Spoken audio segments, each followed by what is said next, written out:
नमस्कार मित्रांनो, आमच्या चॅनलवर नवीन असाल तर चॅनलला नक्की सबस्क्राईब करा, म्हणजे तुम्हाला मालिकेचे नवनवीन एपिसोड सर्वात अगोदर पाहायला मिळतील. तर तुला शिकवीन चांगला झळा या मालिकेमध्ये काय घडलं. इकडे ओमकार आणि चारुहासने मिळून एक प्लॅन केलेला असतो अधिपती आणि अक्षरा भेटण्याचा. तर चारुहासने अक्षराला फोन करून मंदिरात बोलवलेलं असतं. तर इकडे ओमकारने तेच काम केलेलं असतं की अधिपतीला काही कामानिमित्त मंदिरात बोलवलेलं असतं.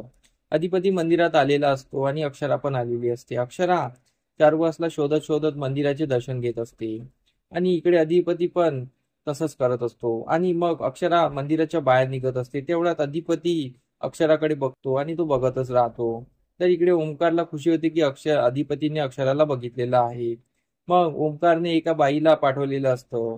त्या बाईच्या हाताने अक्षराला धक्का लागण्याचा असतो, म्हणजे तिला धक्का लागला की अक्षरा पडेल आणि अधिपती तिला सावरेल, असं त्याचं मत असतं. म्हणून ओमकार त्या बाईला पाठवतो आणि तो हलकासा अक्षराला धक्का द्यायला लावतो. तर अक्षराला ती बाई धक्का देते. तर अक्षरा खाली पडायला जाते. तर तेवढ्या तिथे अधिपती धावत सुटतो आणि अक्षराला सावरतो.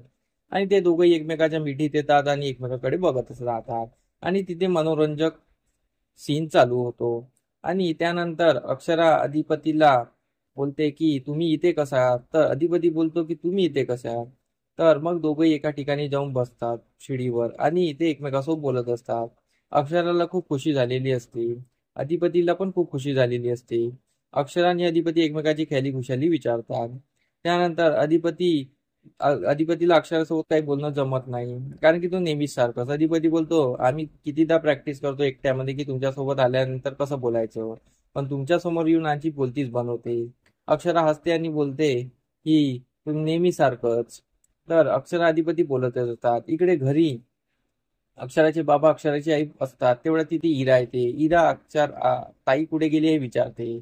तर अक्षराचे बाबा बोलतात की ताई बाहेर गेली आहे.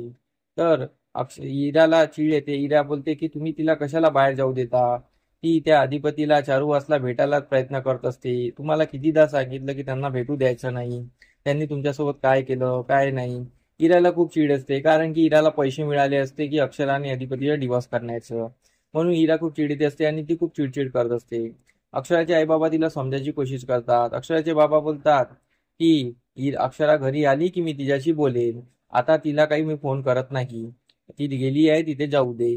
तर इरा चिडचिड करत असते. अक्षराचे आई बाबा तिथून निघून जातात. मग इरा स्वतः ठरवते की आता अक्षराच्या मागे जायचं. इरा अक्षराच्या मागे जाते. अधिपती आणि अक्षरा ही मंदिरात बोलत असताना इरा तिथे पोहोचते. अक्षरा आणि अधिपतीला खुश बघून इराला जळजळणूकपणा येते. इरा तिच्याकडे बघतच राहते. तर अक्षराचं लक्ष इरावर जाते. ते इराला बोलते की इरा तू इथे कशी काय. इरा बोलते ताई तू घरी काय सांगून आली आणि तू इथे येऊन अधिपतींना भेटली. अक्षरा बोलते हो, मला त्यांच्याशी पर्सनल बोलायचं होतं, आमची नकळत भेट झालेली आहे. इराला ते पटतच नाही. इरा बोलते नाही, तुझी जाणून भेट झालेली आहे. तर ते अधिपतीला पण बोलत असते. अधिपती समजायची कोशिश करतो. तर मग अक्षरा रागात येते आणि बोलते की आम्हाला आमचं पर्सनल बोलायचं आहे, तू इथून निघ. तर इरा तिथून निघून जाते. इकडे भुवनेश्वरी घरी वकिलासोबत बोलत असते आणि ती वकिलाला बोलवून तिने वकिलाला सांगितलेलं असते की शाळेच्या बाबतीत कागदपत्र तयार केलीत का. आणि भुवनेश्वरी त्यावर अंगठा लावते. आणि भुवनेश्वरीच्या मनात शाळेबद्दल काय आहे ते माहिती नसतं कोणाला. तरी इकडे दुर्गी येते. दुर्गी बोलते ताई तुने मास्तरींचा काडीमोड करायचं ठरवलेलं का. तर यावर भुवनेश्वरी बोलते सध्या तरी नाही, पण शाळेचा विषय आम्हाला निपटवायचा आहे. दुर्गीला खूप खुशी झालेली असते, कारण तिला वाटते की शाळा बंद करणार आहे. पण भुवनेश्वरीच्या डोक्यात काही वेगळंच आहे.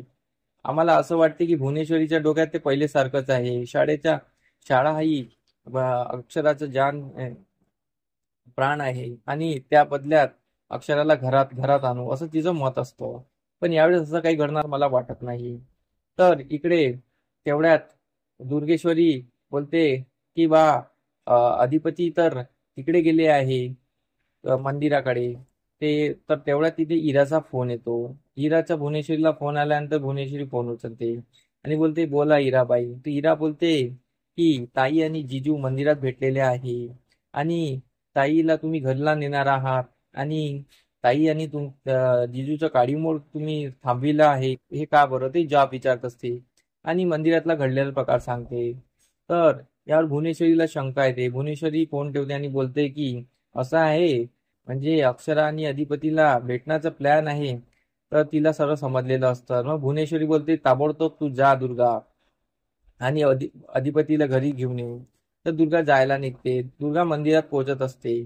इकडे अधिपती आणि अक्षरा बोलत असतात. अक्षरा अधिपतीला हिंट देते की माझ्या पोटात काहीतरी आहे, खूप रहस्य आहे. तर अधिपतीला ते जाणण्याची खूप उत्सुकता असते. तो अधिपती अक्षराला विचारतच असतो. अक्षरा बोलते की वेळ आली की मी बरोबर सांगेल तुम्हाला. तर अधिपतीला उत्सुकता असते तेवढ्यात तिथे इकडे दुर्गा जोराजोरात अधिपती अधिपती करत खाली येत असते. तर अधिपती तिला बघतो, मावशे तू इथे कशी काय?